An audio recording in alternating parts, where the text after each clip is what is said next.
Hello everyone, I am सुगम। Welcome back. तो कैसे हो आप सब? आई होप आप सब अच्छे होंगे। स्वागत है आप सभी का आपके अपने एसपी स्टडी यूट्यूब चैनल पर। तो गाइस, आज हम इस वीडियो में देखने वाले हैं हिंदी का जो आपका बैरन मॉडल पेपर है उसका आज हम इस वीडियो में फुल सोल्यूशन लेकर आए हैं। तो जो आपका मास्टरमाइंड का मॉडल है यहाँ पर एक बार आप देख लीजिए। जो आपका मास्टरमाइंड का मॉडल है उसका जो फर्स्ट पेपर है उसका आज हम फुल सोल्यूशन यहाँ पर लेकर आए। एक बार आप देख लीजिए, ये जो आपका मॉडल है इसका जो फर्स्ट पेपर है हिंदी का उसका आज हम इस वीडियो में आपको फुल सोल्यूशन देने वाले हैं। तो यहाँ पर आप एक बार देख लीजिए, जो इसका फर्स्ट पेपर है उसका हम यहाँ पर आपको फुल सोल्यूशन देने वाले हैं। ठीक है, तो आप इस वीडियो को पूरा देखिए। और गाइस, इसी तरह से ये आपके जो 3 पेपर हैं वो तीनों पेपर के आपको फुल सोल्यूशन मिलेंगे इसी चैनल पर। तो गाइस, अगर अभी तक आपने चैनल सब्सक्राइब नहीं किया है तो आप इस चैनल को सब्सक्राइब कर लें। ठीक है, यहाँ पर आप एक बार देख लीजिए, ये जो आपका फर्स्ट पेपर है देखिए, सामान्य हिंदी क्लास 12 का 2024 का अगर आप भी बोर्ड एग्जाम देने वाले और हिंदी में आपको पूरे के पूरे नंबर चाहिए तो आप आज से ही इस चैनल से जुड़ जाइए। तो यहाँ पर देखिए, पहले आएगा आपका खंड का, ठीक है, फुल सोल्यूशन आपको मिलेगा। तो यहाँ पर जो आपका फर्स्ट है, जो आपके बहुविकल्पीय प्रश्न हैं उनको पहले देखेंगे, इसके बाद जिसके यहाँ पर व्याख्याएं दी गई एक बार आप देख लीजिए। जो आपका फर्स्ट पेपर है वो किस तरह का है यहाँ पर देख लीजिए। ये जो आपकी व्याख्या दी गई है इनका भी आपको फुल सोल्यूशन मिलेगा, जो क्वेश्चन है उनके भी आंसर दिए जाएंगे। और यहाँ पर देख लीजिए, इसी तरह से पद में भी है, तो पूरा का पूरा आपको इसका सॉल्यूशन मिलने वाला है। ठीक है, चलिए स्टार्ट करते हैं। ओके, अब यहाँ पर आप देखिए, यहाँ पर देखिए पहले सबसे पहले आपका क्या आएगा, खंड का आएगा।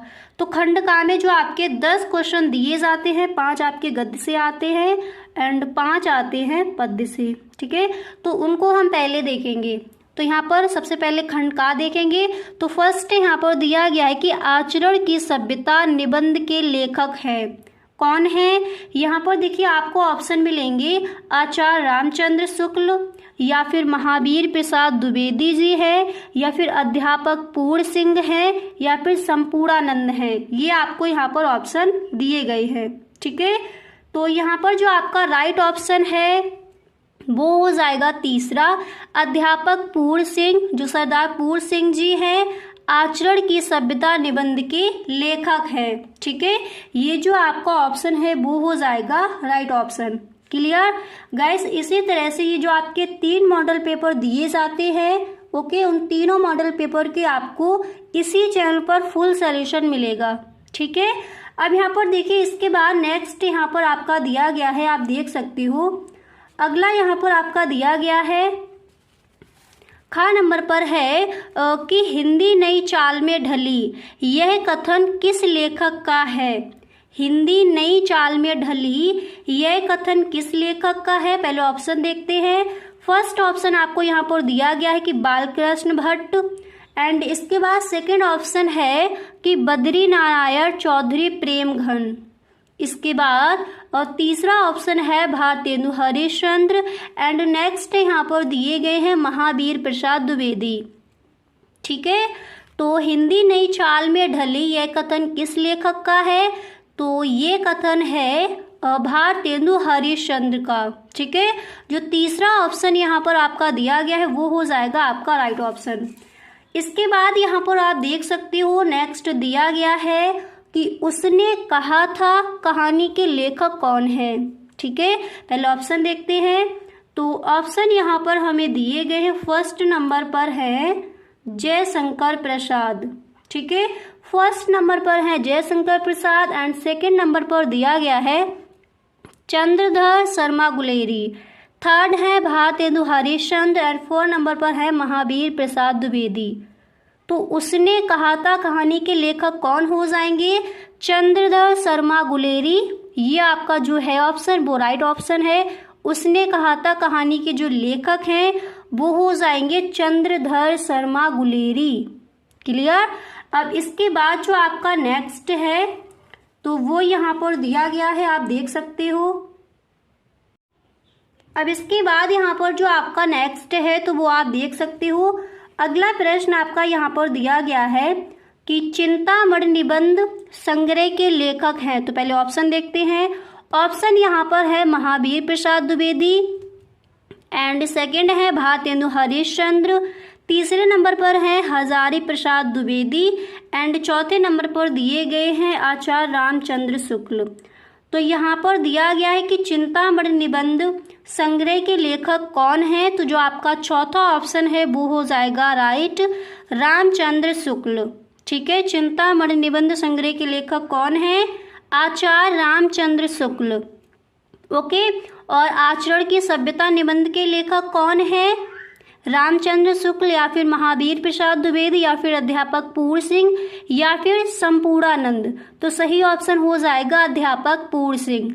और चिंतामणि निबंध संग्रह के लेखक कौन है, आचार्य रामचंद्र शुक्ल। क्लियर। इसके बाद यहाँ पर आप देख सकते हो नेक्स्ट है कि कलम का सिपाही के रचनाकार है कौन है। ऑप्शन आपको मिलेंगे प्रेमचंद्र, अमृत राय, यशपाल या फिर जैनेन्द्र। देखिए, कलम का सिपाही के रचनाकार कौन है, अमृत राय, और ये जीवनी किस पर लिखी गई है, प्रेमचंद पर। ठीक है, किस पर लिखी गई है, प्रेमचंद पर। जो इसके रचनाकार हैं वो है अमृत राय। ठीक है, ये ऑप्शन यहाँ पर राइट हो जाएगा, प्रेमचंद नहीं। अगर इस तरह से पूछा जाए कि कलम का सिपाही के रचनाकार हैं तो कौन है, अमृत राय। ठीक है, अब इसके बाद यहाँ पर आप देख सकते हो जो अगला प्रश्न है वो यहाँ पर आपका दिया गया है। नेक्स्ट यहाँ पर है कि प्रिय प्रवास के रचयिता है। ऑप्शन देखते हैं। तो फर्स्ट है मैथिली शरण गुप्त या फिर सियाराम शरण गुप्त या फिर अयोध्या सिंह उपाध्याय हरिऔध या फिर जयशंकर प्रसाद जी। तो प्रिय प्रवास के जो रचयिता है वो हो जाएंगे अयोध्या सिंह उपाध्याय हरिऔध। ठीक है, जो आपका तीसरे नंबर पर ऑप्शन दिया गया है ये हो जाएगा आपका राइट ऑप्शन। क्लियर। इसके बाद यहाँ पर जो आपका नेक्स्ट है तो वो आप देख सकते हो। जो आपका अगला प्रश्न है वो है कि निम्नलिखित में से छायावाद के कवि है। तो छायावाद के कवि कौन है। ऑप्शन है परमानंद दास या फिर सूरदास जी है या फिर चतुर्भुज दास या फिर मुकुटधर पांडे। तो निम्नलिखित में से छायावाद के कवि है। तो छायावाद के कवि कौन है, जो आपका सही ऑप्शन है वो हो जाएगा ये वाला, मुकुटधर पांडे। ठीक है, चौथा ऑप्शन राइट है। निम्नलिखित में से छायावाद के कवि कौन है, मुकुटधर पांडे। क्लियर। अब इसके बाद यहाँ पर नेक्स्ट देखते हैं। ठीक है, आपके 5 दिए जाते हैं गद्य से ये प्रश्न और 5 दिए जाते हैं पद्य से। अब पद्य का यहाँ पर तीसरा देखते हैं। अब यहाँ पर देखिए जो आपका गा नंबर है वो यहाँ पर दिया गया है कि निम्नलिखित में से कौन सा कवि छायावाद युग का नहीं है। ठीक है, क्या दिया गया कि छायावाद युग का नहीं है। तो ऑप्शन आपको मिलेंगे सूर्यकांत त्रिपाठी निराला या फिर जयशंकर प्रसाद या फिर महादेवी वर्मा या फिर अंग्रेजी। तो निम्नलिखित में से कौन सा कवि छायावाद युग का नहीं है। तो जो आपका चौथा ऑप्शन है अंग्रेजी, ये हो जाएगा आपका राइट ऑप्शन। ठीक है, ये आपका राइट हो जाएगा।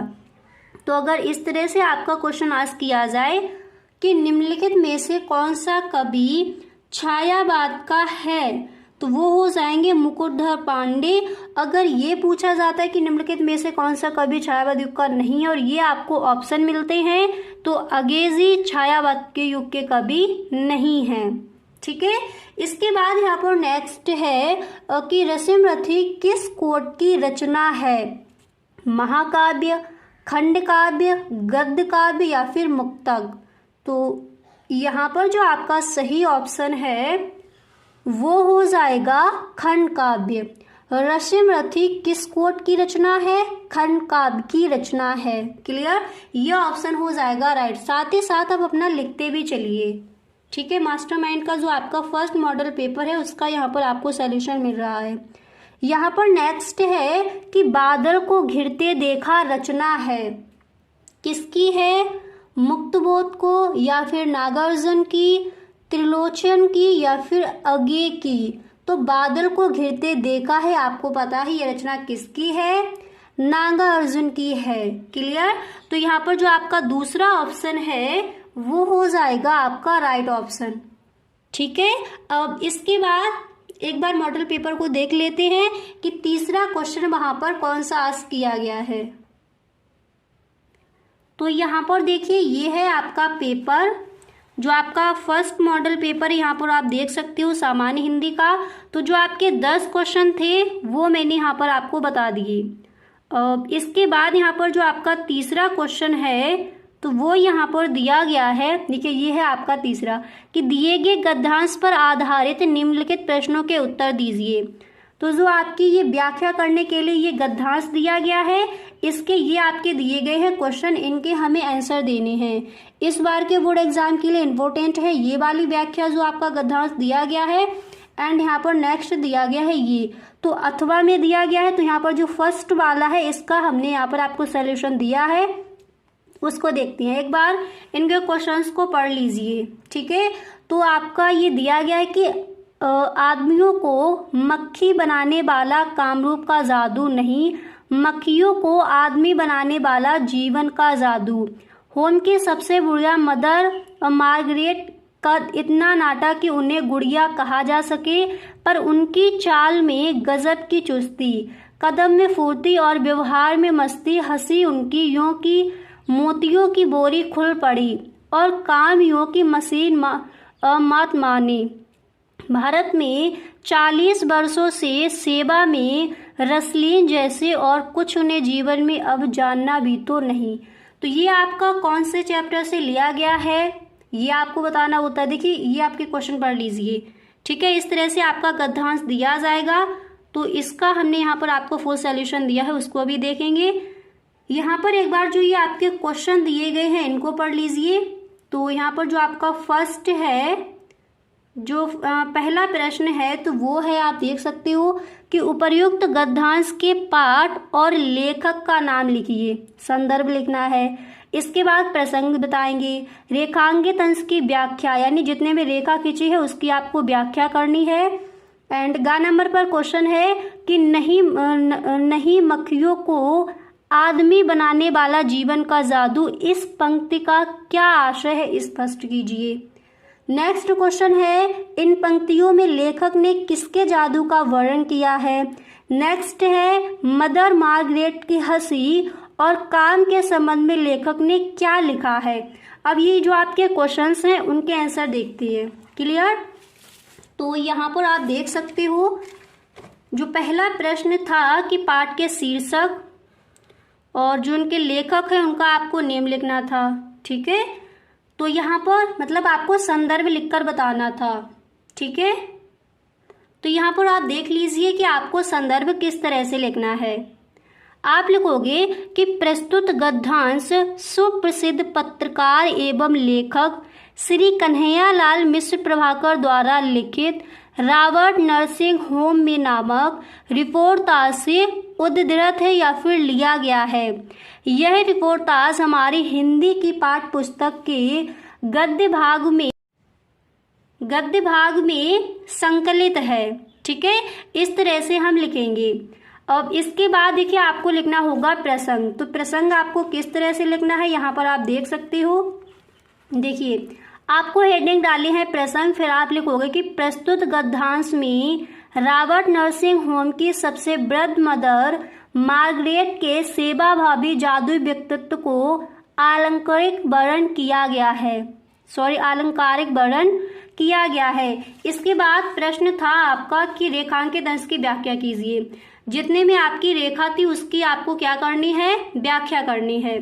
तो यहाँ पर आप एक बार देख लीजिए। ठीक है, देखिए व्याख्या किस तरह से करेंगे कि लेखक कन्हैयालाल मिश्र प्रभाकर नर्सिंग होम के सबसे वृद्ध मदर मार्गरेट के जादुई व्यक्तित्व के प्रभाव का वर्णन करते हुए कहते हैं कि हमने किस्से कहानियों में कामरूप के जादू के विषय में अनेक विस्मयकारी बातें सुनी हैं कि वहाँ के जादूगर अपने जादू से आदमी को मक्खी बना दिया करते हैं या फिर बना दिया करते थे।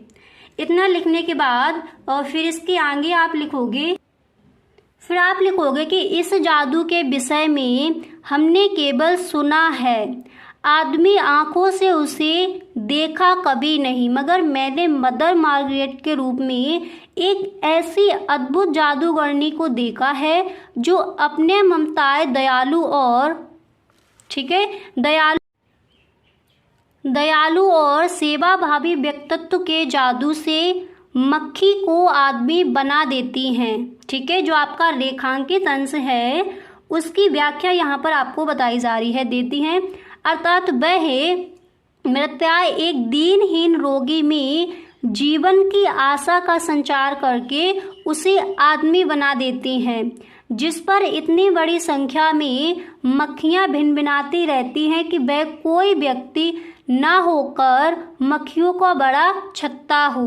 क्लियर? इस तरह से आप रेखांकित अंश की जो व्याख्या है उसकी आप रेखांकित अंश जो है उसकी आप व्याख्या इस तरह से करोगे। इसके बाद गा नंबर पर जो आपका क्वेश्चन है उसको सुन लीजिए। प्रश्न आपका था कि नहीं, मक्खियों को आदमी बनाने वाला जीवन का जादू, इस पंक्ति का क्या आशय है, स्पष्ट कीजिए। तो देखिए इसका आंसर क्या हो जाएगा, यहाँ पर समझिए। तो देखिए इस प्रश्न का आंसर आप इस तरह से लिखोगे। ये जो आपका क्वेश्चन दिया गया है उसका आंसर आपको इस तरह से देना है। देखिए गा नंबर पर दिया गया था क्वेश्चन, तो इसका आंसर हो जाएगा नहीं, मक्खियों को आदमी बनाने वाला जीवन का जादू, इस पंक्ति का आशय यह है कि मदर मार्गरेट एक ऐसी अद्भुत जादूगरनी के समान व्यक्तित्व वाली वृद्ध महिला थी जो मक्खी को आदमी बना देती थी। अर्थात वे मृतप्राय एक दीनहीन रोगी में जीवन की आशा का संचार करके उसे आदमी बना देती हैं। ऐसा आदमी जिस पर इतनी बड़ी संख्या में मक्खियां भिनभिनाती रहती हैं कि वह कोई व्यक्ति ना होकर मक्खियों का बड़ा छत्ता हो। ठीक है, इस तरह से आप जो आपका प्रश्न आज किया गया था उसका आंसर आपको इस तरह से देना था। क्लियर? समझ आ गया? इसके बाद जो आपका अगला प्रश्न था वो दिया गया था कि इन पंक्तियों में लेखक ने किसके जादू का वर्णन किया है। ठीक है, घ नंबर पर आपका ये क्वेश्चन था। तो देखिए इसका आंसर क्या हो जाएगा, ये जो आपका प्रश्न था तो इसका आंसर हो जाएगा कि इन पंक्तियों में लेखक ने मदर मार्गरेट की रोगियों के प्रति उनके द्वारा की जाने वाली महान सेवा के जादू का वर्णन किया है। ठीक है, तो जो आपका घ नंबर पर क्वेश्चन आज किया गया था उसका आंसर आप इस तरह से दोगे। इसके बाद यहाँ पर आप देख सकते हो जो आपका नेक्स्ट प्रश्न था, जो अगला क्वेश्चन था वो क्या था और उसका आंसर क्या हो जाएगा उसको समझते हैं। ठीक है, इसके बाद जो आपका नेक्स्ट प्रश्न है पहले उसको देख लीजिए। और प्रश्न है कि इन पंक्तियों में लेखक ने किसके जादू का वर्णन किया है। ठीक है, तो वो हमने देख लिया। इसके बाद नेक्स्ट प्रश्न है कि मदर मार्गरेट की हंसी और काम के संबंध में लेखक ने क्या लिखा है। तो इसका आंसर हो जाएगा कि मदर मार्गरेट की हंसी के संबंध में लेखक ने लिखा है कि उनकी हंसी ऐसी निर्मल और धवल थी जैसे मोतियों की कोई बोरी खुलकर बिखर गई हो। ठीक है, इसी प्रकार उनके काम में ऐसी निपुणता और संतुलन था कि उसमें त्रुटि की कोई गुंजाइश ही नहीं रहती थी, मानो वह व्यक्ति ना होकर कोई मशीन हो। क्लियर? तो जो आपका प्रश्न है कि मदर मार्गरेट की हंसी और काम के संबंध में लेखक ने क्या लिखा है, तो ये लिखा है। ठीक है, इस तरह से आप इस प्रश्न का आंसर लिखोगे। और इसके बाद देखिए जो आपका क्वेश्चन था उसके मैंने आपको आंसर दे दिए।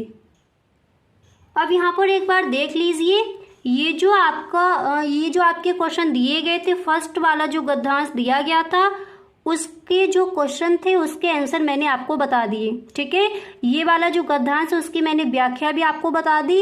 अब अथवा में ये वाली आपको व्याख्या दी गई है तो इसको भी आप तैयार कर लेंगे। तीनों जो आपके मॉडल पेपर हैं पूरे के पूरे आपको तैयार कर लेने, अथवा में जो भी दिया गया है उसको भी आप तैयार करते चलिए, ठीक है, क्योंकि हिंदी के पेपर में आपको इस बार पूरे के पूरे नंबर लाने हैं। तो ये जो है कहते हैं दुनिया बड़ी भुलक्कड़ है, केवल उतना ही याद रखती है जितने से उसका स्वार्थ सधता है, बाकी को फेंक कर आगे बढ़ जाती है।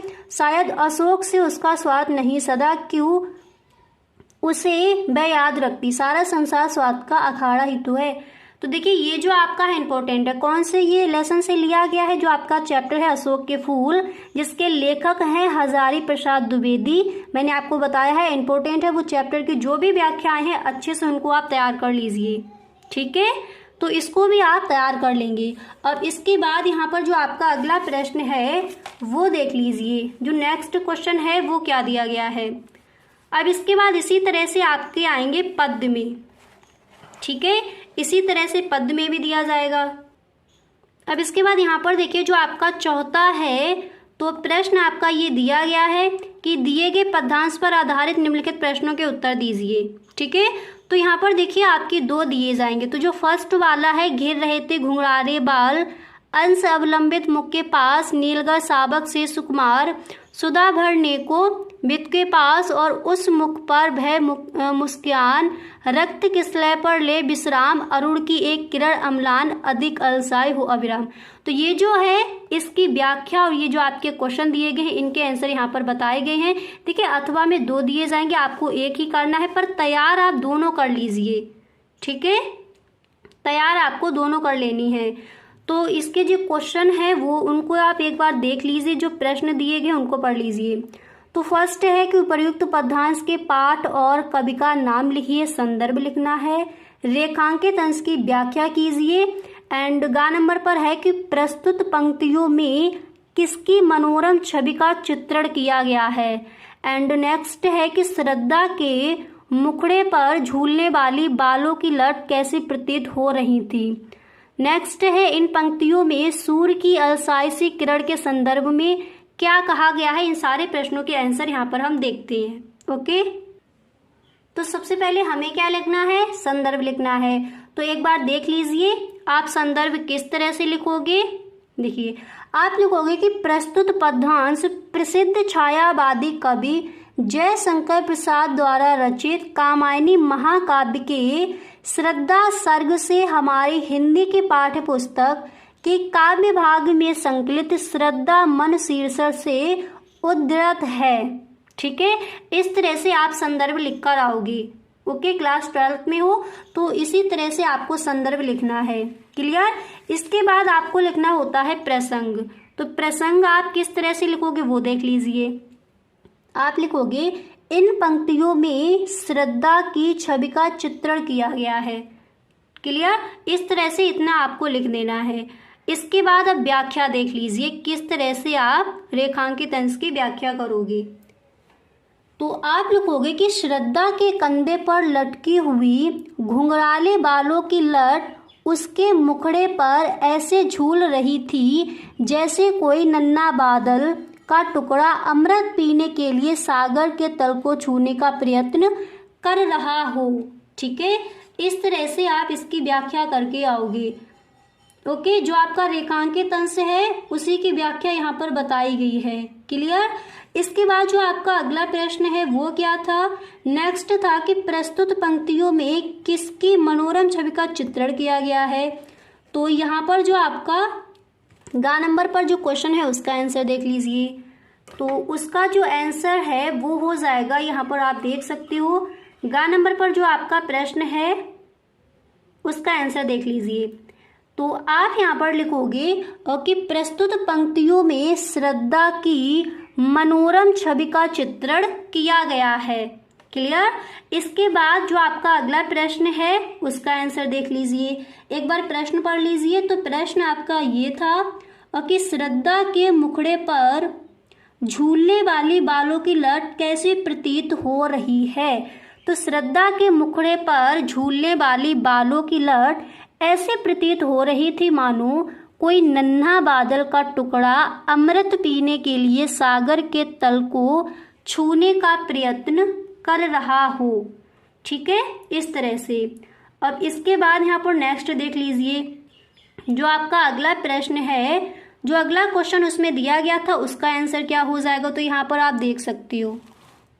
ठीक है, अगला प्रश्न आपका क्या दिया गया था, उसका आंसर देख लीजिए कि इन पंक्तियों में कवि ने सूर्य की अलसाई सी किरण के संदर्भ में लिखा है कि श्रद्धा के मुखड़े पर मोहक मुस्कान ऐसी लग रही थी जैसे लाल रक्तम नवीन कोमल पर सूर्य की एक अलसाई सी स्निग्ध किरण विश्राम कर रही हो। ठीक है, जो नेक्स्ट है तो उसका आंसर आपका ये हो जाएगा। अब इसके बाद जो आपका अगला प्रश्न है वो पढ़ लीजिए। अब यहाँ पर देखिए, नेक्स्ट आपका प्रश्न दिया गया है कि निम्नलिखित में से किसी एक लेखक का साहित्यिक परिचय देते हुए उनकी प्रमुख कृतियों का उल्लेख कीजिए। ठीक है, अब एक बार आप मॉडल भी देख लीजिए। यहाँ पर जो आपका अगला प्रश्न है वो यही दिया गया है, यहाँ पर देख लीजिए। जो नेक्स्ट प्रश्न है वो क्या है उसको एक बार पढ़ लीजिए। देखिए, यहाँ पर दिया गया कि निम्नलिखित में से किसी एक लेखक का साहित्यिक परिचय देते हुए उनकी प्रमुख रचनाओं का उल्लेख कीजिए।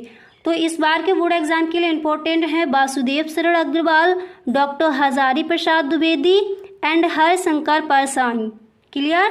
अब यहाँ पर आप एक बार देख लीजिए। देखिए, वासुदेव शरण अग्रवाल, डॉक्टर हजारी प्रसाद द्विवेदी एंड हरिशंकर परसाई, इनके जो जीवन परिचय है और साहित्यिक परिचय दोनों ही आपको याद कर लेनी है। इसके बाद पद में देखिए, पद में भी आएंगे कि निम्नलिखित में से किसी एक कवि का साहित्यिक परिचय देते हुए उनकी प्रमुख कृतियों पर प्रकाश डालिए। अब देखिए, आप कंफ्यूजन में रहते हो कि आप साहित्यिक परिचय और जीवन परिचय किस तरह से लिखोगे, तो इस पर भी मैंने एक वीडियो बनाया है। अगर आपने नहीं देखा है तो आप प्लेलिस्ट चेक कर सकते हो, नहीं तो आप डिस्क्रिप्शन बॉक्स में देख सकते हो, वहां पर आपको वीडियो का लिंक मिल जाएगा। ठीक है, कि साहित्यिक परिचय और जीवन परिचय हम किस तरह से लिखें। क्लियर। यहाँ पर देखिए, पद में आपको याद कर लेने हैं रामधारी सिंह दिनकर, जयशंकर प्रसाद एंड मैथिली शरण गुप्त जी का जो साहित्यिक परिचय और जीवन परिचय दोनों ही आप याद कर लीजिए। आपको ध्यान रखना है कि जब भी आप साहित्यिक परिचय पूछा जाए जब लिखो तो कहीं पर भी आपको जीवन परिचय हेडिंग नहीं डालनी है। जिसका भी आप लिखते हो कवि या लेखक का उनका नेम डालिए, उसके बाद एक ब्रैकेट बनाना है, उसमें आप ये लिख दीजिए इनका नाम क्या है, जो इनके मेन पॉइंट है, नाम क्या है, जन्म कहाँ हुआ, जन्म स्थान क्या है, पिता का नाम क्या है, मृत्यु कहाँ हुई, भाषा शैली क्या है, ये सब इतना आप लिख दीजिए। उसके बाद बड़ी सी हेडिंग डालनी होती है साहित्यिक परिचय, फिर साहित्य में इन्होंने क्या क्या किया है वो लिखना होता है। इसके बाद नेक्स्ट हेडिंग आप डालते हो भाषा शैली, वो आपको लिख देनी है। इसके बाद साहित्य में स्थान वो लिखना होता है अगर आपका साहित्यिक परिचय पूछा जाए। ठीक है, इस तरह से।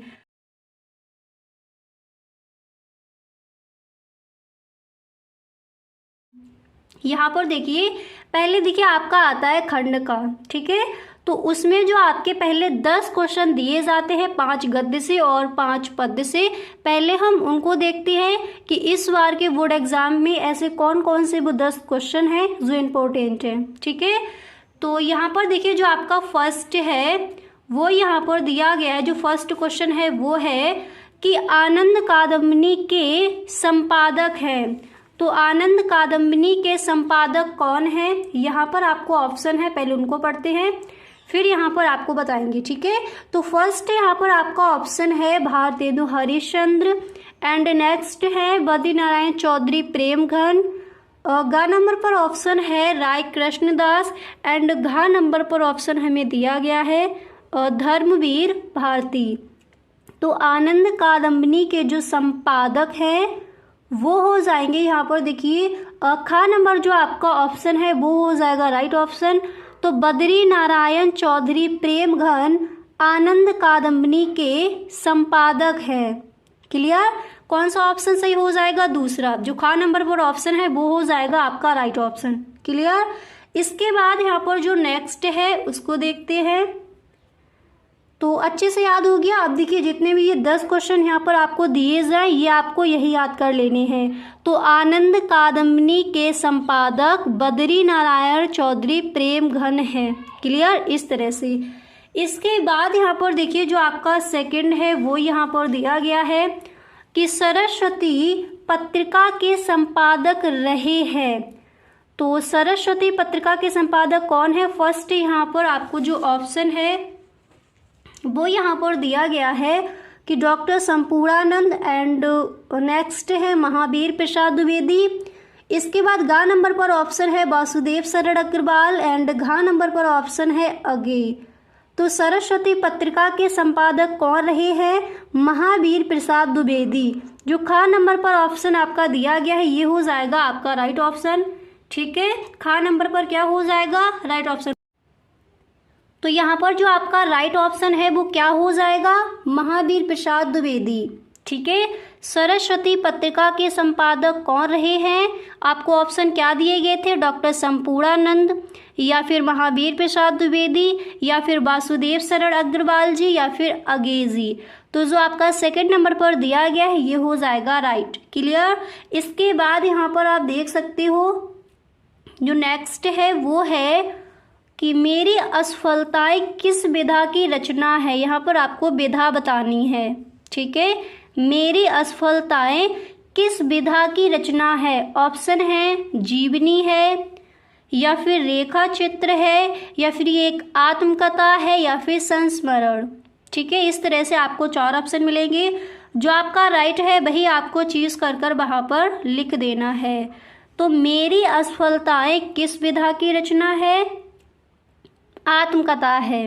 ठीक है, इसकी जो विधा है वो क्या हो जाएगी? आत्मकथा। सेकंड वाला जो ऑप्शन है वो हो जाएगा आपका राइट ऑप्शन। क्लियर।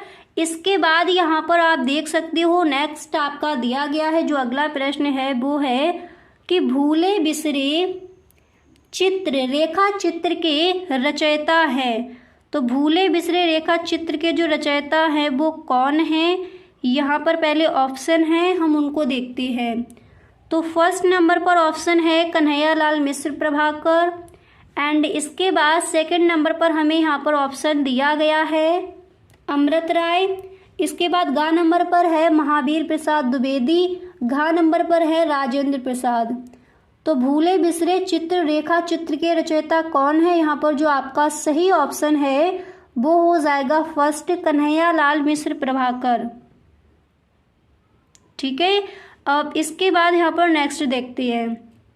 तो जितने भी यहाँ पर ये 10 क्वेश्चन आपको दिए जा रहे हैं ये आपको यहीं पर याद कर लेने हैं। फर्स्ट यहाँ पर था आनंद कादम्बिनी के संपादक कौन है? बद्री नारायण चौधरी प्रेमघन। सरस्वती पत्रिका के संपादक कौन हैं? तो सरस्वती पत्रिका के संपादक हो जाएंगे महावीर प्रसाद द्विवेदी। मेरी असफलताएं किस विधा की रचना है? तो इसकी विधा हो जाएगी आत्मकथा। भूले बिसरे चित्र रेखा चित्र के रचयिता कौन है? यहाँ पर आपका जो फर्स्ट नंबर पर ऑप्शन है वो हो जाएगा राइट कन्हैयालाल मिश्र प्रभाकर। ठीक है, अब इसके बाद देखिए यहाँ पर जो आपका नेक्स्ट है तो वो है कि मुंशी प्रेमचंद द्वारा संपादित पत्र है। मुंशी प्रेमचंद द्वारा संपादित पत्र है। तो यहाँ पर फर्स्ट है ऑप्शन है हंस या फिर मर्यादा, कर्मवीर या फिर धर्मयुग। ये जो आपका प्रश्न है कई बार बोर्ड एग्जाम में आस्क किया गया है, अब पेपर उठाकर देखना। ठीक है, तो मुंशी प्रेमचंद द्वारा संपादित पत्र है।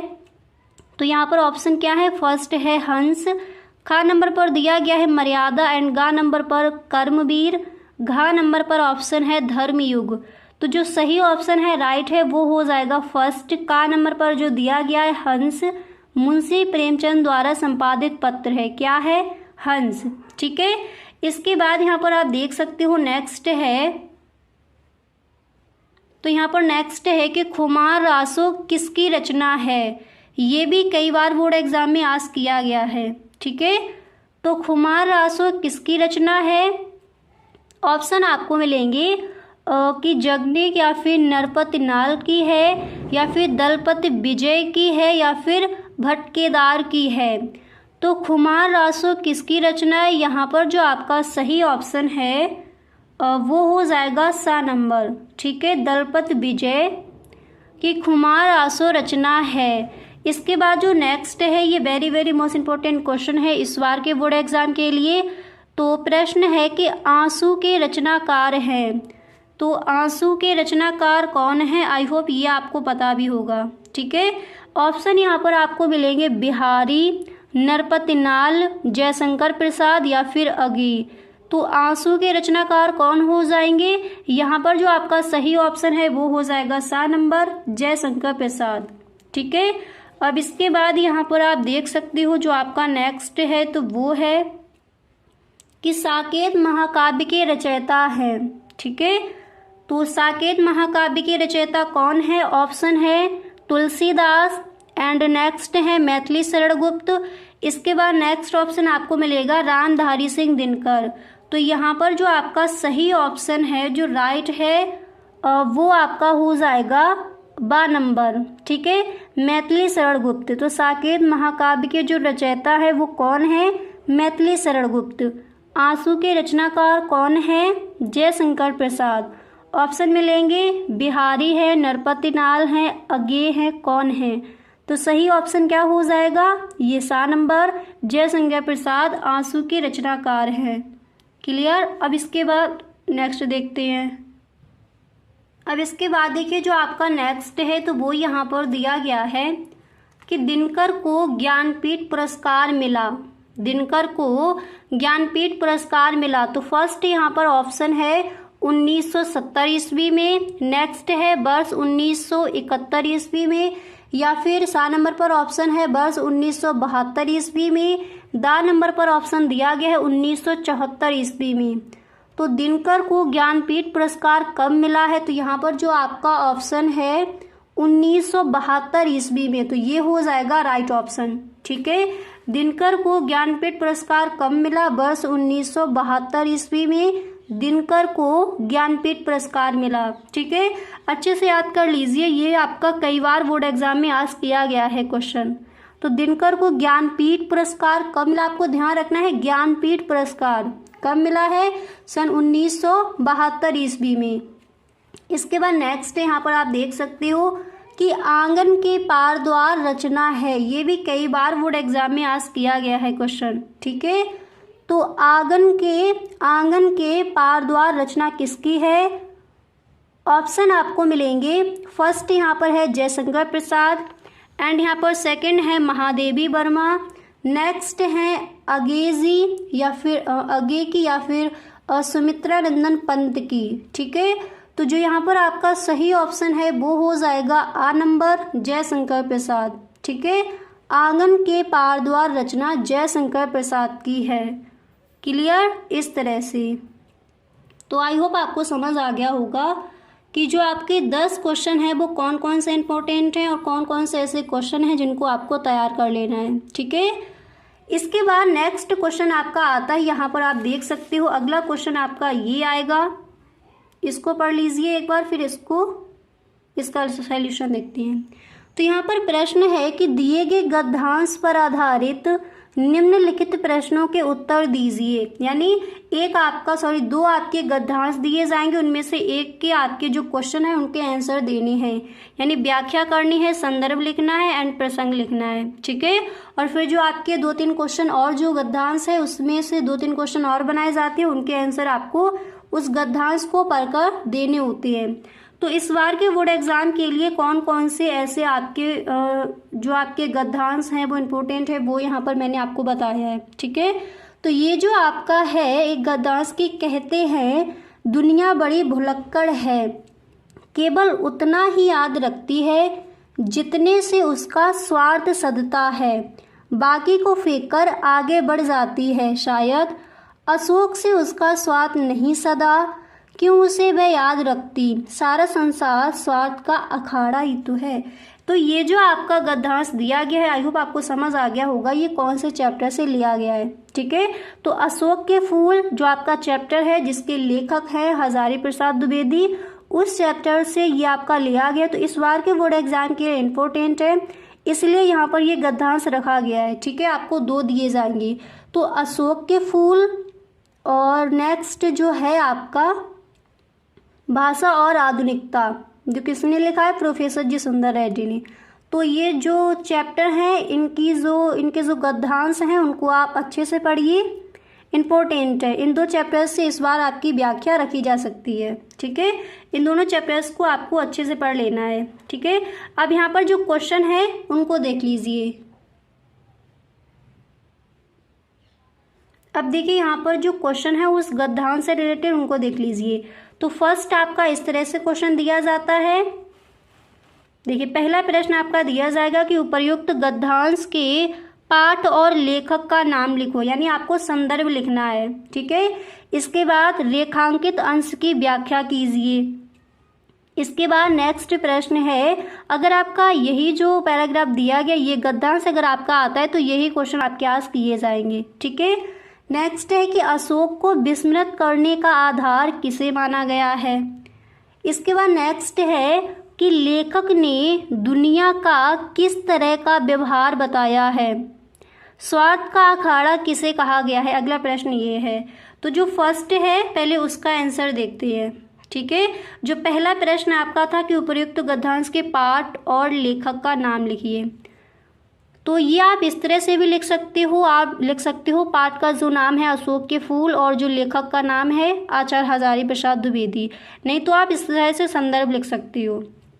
ठीक है, संदर्भ आप इसी तरह से लिख कर आओगे कि प्रस्तुत गद्यांश हिंदी साहित्य के सुप्रसिद्ध ललित निबंधकार आचार्य हजारी प्रसाद द्विवेदी द्वारा लिखित अशोक के फूल नामक निबंध से उद्धृत है।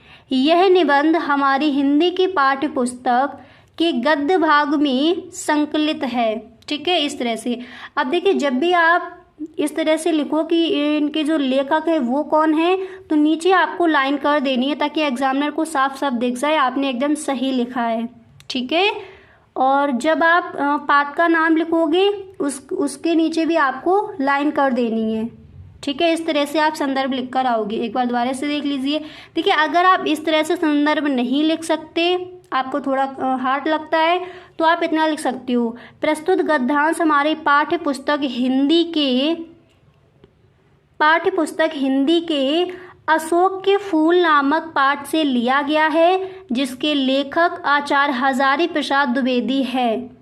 ठीक है, इतना अगर आप लिखते हो तब भी आपको फुल मार्क्स मिलेंगे। पर आपको करना क्या है, जब आप पाठ का नेम लिखो उसके नीचे भी आपको लाइन कर देनी है ब्लैक पेन से, और जब आप पाठ के जो लेखक हैं उनका नेम लिखोगे तो उनके नीचे भी आपको लाइन कर देनी है। ठीक है, इस तरह से आप संदर्भ लिख कर आओगे।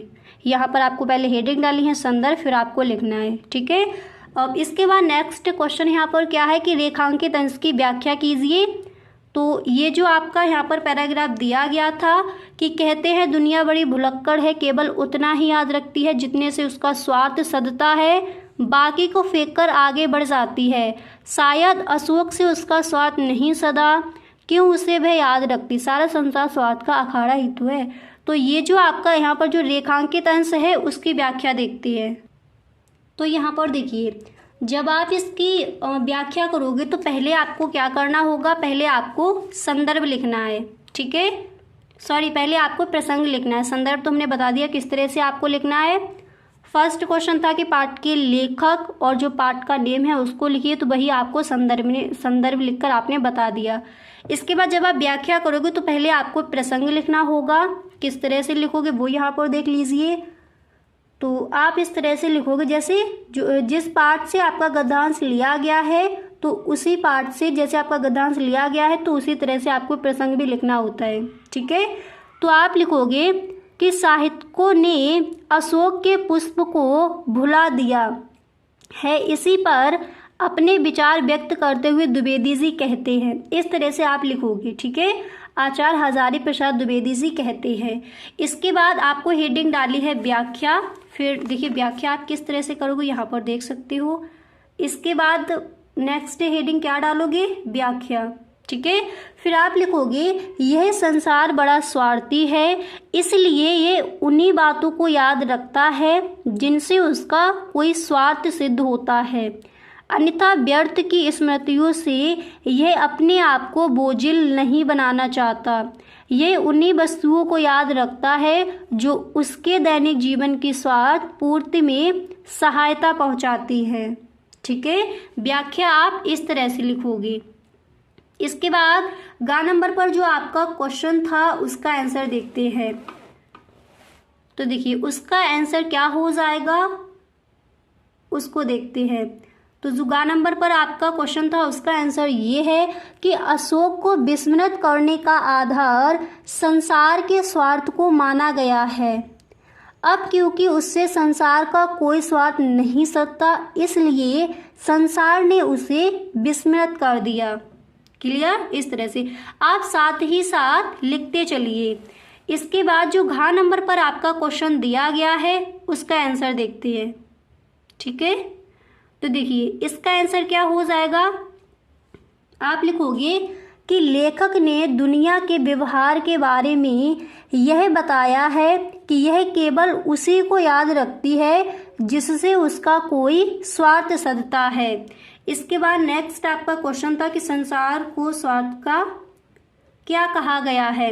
तो संसार को स्वार्थ का अखाड़ा कहा गया है। ठीक है, इस क्वेश्चन का आंसर इस तरह से।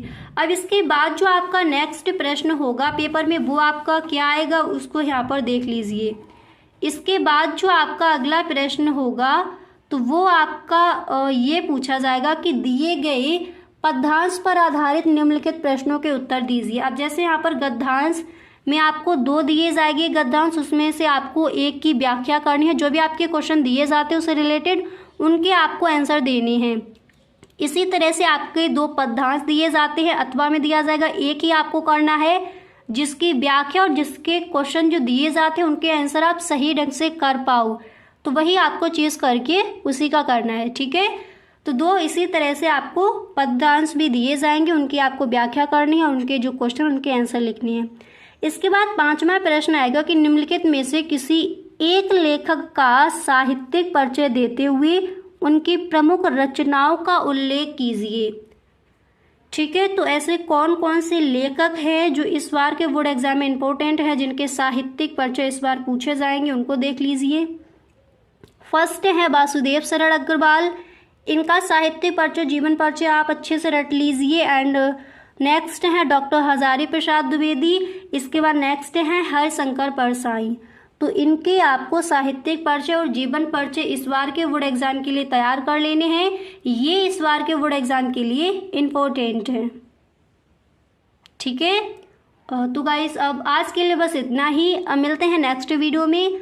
अगर सच में आपको वीडियो पसंद आया है तो please tell me in the comment box, और अगर सच में वीडियो अच्छा लगा है तो आप इस वीडियो को एक लाइक ज़रूर कर दें।